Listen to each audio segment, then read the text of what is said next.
On est ici avec François Morel, photographe extraordinaire. Noir et blanc et couleur, les deux. Travail d'auteur, essentiellement reportage, exclusivement en noir et blanc. C'est essentiel pour moi de fonctionner comme ça. Et la couleur pour les commandes en corporate. Les deux, argentique et numérique, essentiellement numérique sur les reportages. Et puis j'ai un boîtier argentique Nikkor Mart et un Mamiya que j'emmène de temps en temps sur des endroits parce que c'est assez lourd et compliqué. Donc les deux. Essentiellement paysage dans le format de capture de la photo et depuis peu je m'intéresse au format portrait vertical, mais pas portrait en lui-même. Pour l'instant, c'est pas trop ce que j'aime réaliser. Les deux. Publication, on en a besoin. On a besoin d'une visibilité et de voir le travail accompli qui est diffusé. Et exposition, c'est l'aboutissement. Donc, c'est le travail de fond avant le projet de livre. Donc, les deux. Portrait le mieux réussi, c'est compliqué, on n'est jamais content, jamais satisfait. C'est le prochain que je vais réaliser. Photographe référent, il y en a beaucoup, c'est pas évident. Je dirais Stanley Green pour son audace, Pierre Romaine pour sa grâce, Sotomo Foking pour sa capacité à documenter. Photographe très intéressant, Lunan, un photographe chinois qui est chez Magnum Photo, pour sa patience, un travail de fond. Monsieur Reza Degati pour son engagement. Et Salgado pour son écriture. Et il y en a beaucoup d'autres.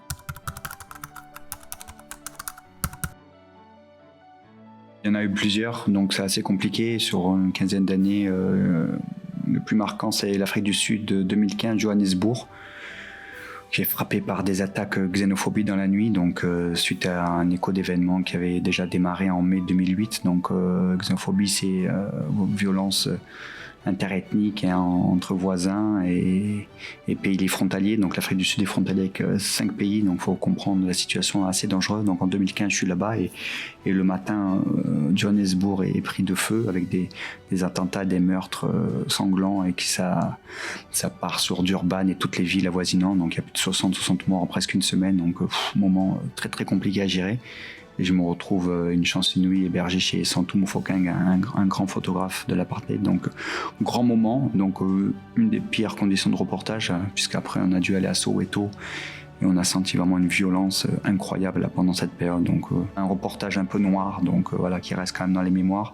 Après, il y en a eu beaucoup. J'ai travaillé sur les favelas de nuit au Brésil en 2012, donc très dangereux, très tendu. Mais je ne dirais pas les pires conditions parce que tout s'est quand même bien passé dans l'ensemble, mais voilà, je sais pas, il y a eu aussi un reportage en mer sur les nomades de la mer pris dans un cyclone à une semaine de rentrée, coincé en mer au large, tempête, on n'avait pas de wifi, donc on n'était pas informés, pas connectés, puis on a eu la queue du cyclone qui arrivait, heureusement qu'il était très au nord. Donc voilà, des conditions assez extrêmes. Et bon, tout va bien pour l'instant. Et peut-être le dernier, le plus cinglant, c'est en Colombie, la zone cartel à Quibdó. Là, ça s'est passé en mars dernier avec un kidnapping, une attaque et une situation rocambolesque. Donc l'article est paru. On a quand même pu faire un 12 pages qui est publié, validé, où on raconte un peu la situation. Donc oui. Donc difficile de choisir dans les plus dangereux ou dans les pires. C'est surtout quand ça devient une peur primale. Je pense que là, voilà, c'est les pires conditions pour travailler.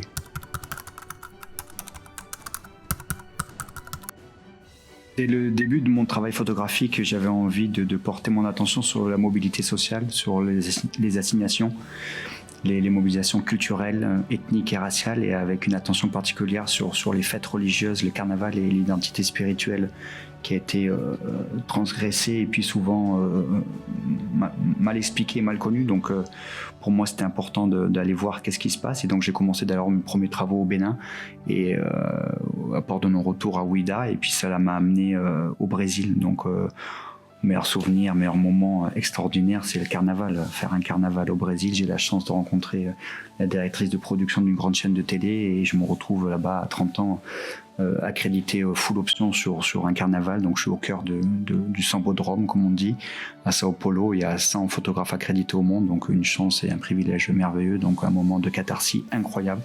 Donc voilà, dans les moments merveilleux, il y a aussi voilà ces moments-là.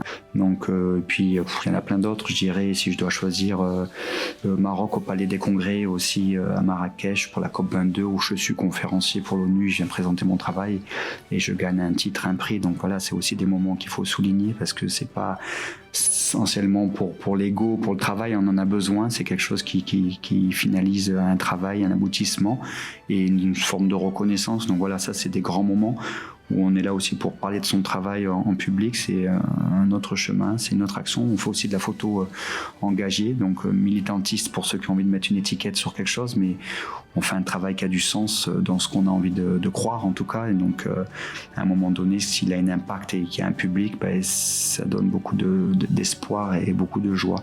Ça fait partie des grands moments. Après, il y en a eu plein d'autres, des moments sur des reportages ou des orphelinats où on arrive à faire des beaux travaux photographiques et qui permettent du sourire à des enfants, ou sur des ONG dans le désert, ou des expositions dans des bidonvilles où on arrive à rassembler des familles qui se parlaient plus et qui viennent là pour voir les photos de leurs parents ou de leur grand-mère. Voilà, il y a des moments merveilleux.